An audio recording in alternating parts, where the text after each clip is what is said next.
Good morning, guys, and welcome to Unique Not Different with me, Shamla. And today I have two members of the Salisis Disability Research Cluster. I have Dr. Vipaya Pare, who is a junior research fellow at Salisis, and I also have Dr. Elizabeth Kutcher, who is a member of the Disability Cluster at Salisis. They recently conducted an extensive research on the EOC and persons with disability. So they are here today to talk about their findings. So good morning, team. Good morning, Dr. Vipaya. I will start with you. Good morning. So what initiated this research? So thank you for having us again, Shamla. So to answer this question, I do have to go a bit into the background. So in 2008, Salisis held a public forum titled Empowering Persons with Disabilities Action for Sustainable Development in Trinidad and Tobago. And it was a forum that was initiated by myself, supported by the then director of Salisis. In addition to presentations on the topic, at this forum, the EOC had launched their handbook titled Guidelines for Employers on Disability in Trinidad and Tobago. And due to the success of the collaboration, a memorandum of understanding was signed to formalize collaborations between the Equal Opportunity Commission and the University of the West Indies. And the memorandum of understanding is operationalized by the Disability Studies Research Cluster. And so to answer your question, the research came about because we had the opportunity to access the complaints lodged by persons with disabilities with the Equal Opportunity Commission through the Memorandum of Understanding. Dr. Kutcher, what is the objective of this research? Thank you, Shamala. So the Memorandum of Understanding that Vipar mentioned provided the Disability Studies Research Cluster with an opportunity to review complaints filed by persons with disabilities and gain a better understanding of the experiences that led to such complaints. We were able to look across complaints to see if there were any common themes or patterns. And specifically, we were interested in learning if the existing legislative framework in Trinidad and Tobago supports equal opportunity and the achievement of fundamental human rights for persons with disabilities. Awesome. And Dr. Vipaya, coming out of the research, right? What are the major demographic filing complaints to the EOC? So that's a very good question. It's actually it's very difficult to generalize on the demographic characteristics of persons with disabilities lodging complaints with the Equal Opportunity Commission.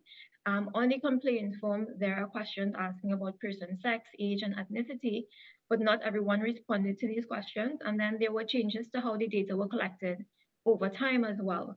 But from the available responses, what we can say is that more females lodge complaints than males. Most complaints were lodged by the main ethnic groups in Trinidad and Tobago, so that's African, East Indian, and mixed ethnicities. And then the majority of complaints were lodged by working age persons. And so let me flesh that out a little more. At least 72% of the persons who lodged complaints were between the ages of 18 and 64. And then the disability types covered included physical, mental, sensory, intellectual, and multiple. And there were approximately a quarter of the complainants with severe health conditions. Okay, and Dr. Kutcher, what are some of the major findings, found within the research by complainants? Yes, absolutely. Great question. So the Act itself addresses discrimination in accommodation or housing, education, employment, and goods and services. So most of the complaints were lodged regarding employment issues and then followed by goods and services, then education, and then accommodation. So across all those four categories, there were commonalities in terms of what the complainant was requesting.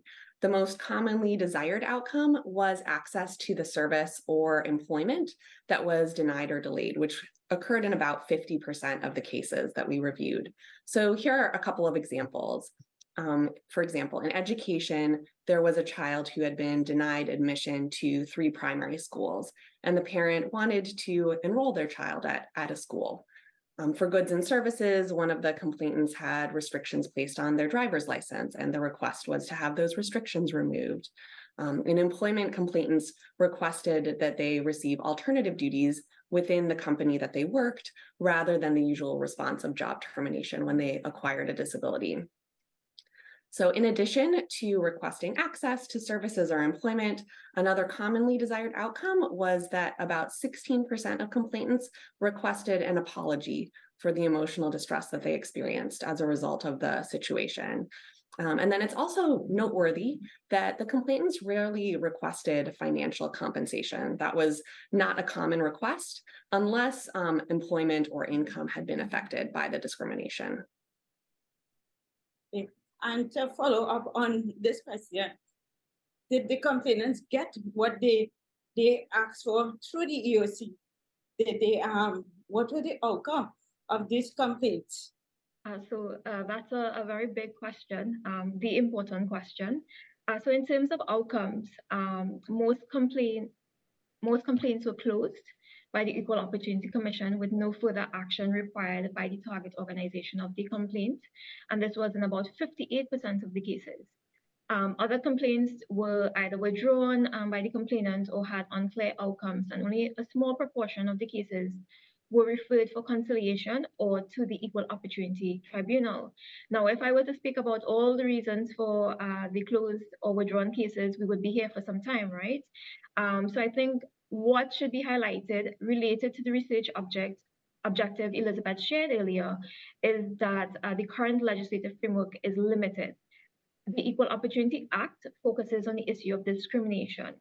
And discrimination and equality are different concepts. And therefore, if we want to address the issue of equality, we need a legislative framework focused on equality.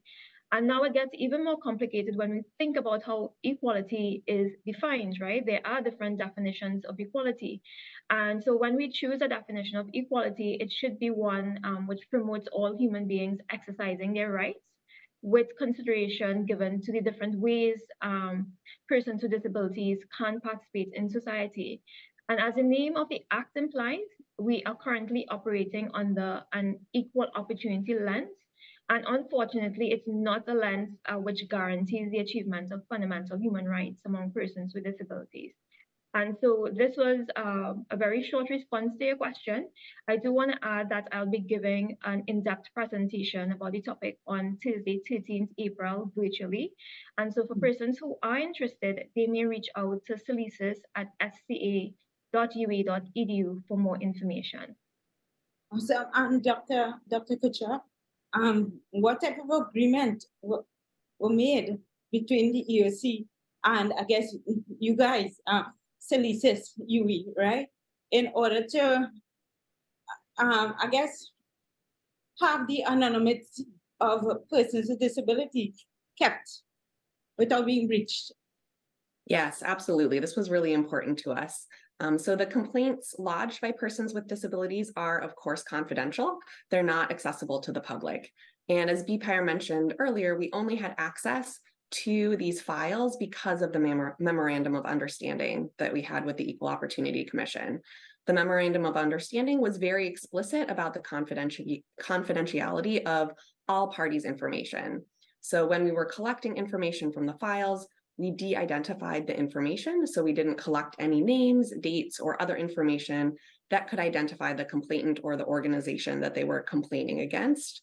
And then additionally, anytime we report on information like we're doing right now, we paraphrase the information in the files and don't give out exact details.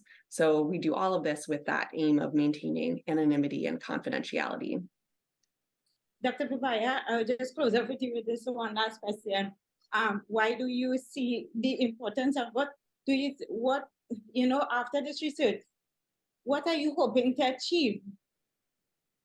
So that's a very good question, Shalma. I am hoping with the research, of course, there are some policy changes and specifically some changes to the law. I know that's not an easy process, but I do hope the findings are taken up by persons who can influence policy and make a difference in terms of the lens we are operating under to ensure that persons with disabilities will achieve their fundamental human rights here in Trinidad and Tobago. Thank you for having us, Shamla.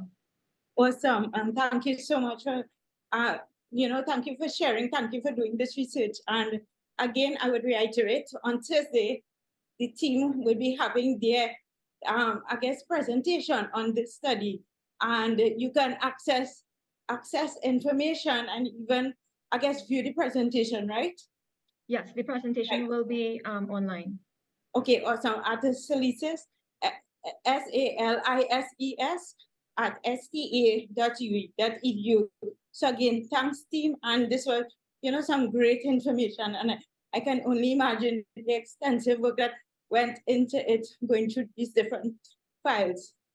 Thank you, Shamla. Thank you for having us. Awesome. Thank you. So guys, with that being said, I want to say thank you so much for tuning in to this week's segment of Unique Not Different. Until next week, as I always say, be good, do good. Bye guys. Bye.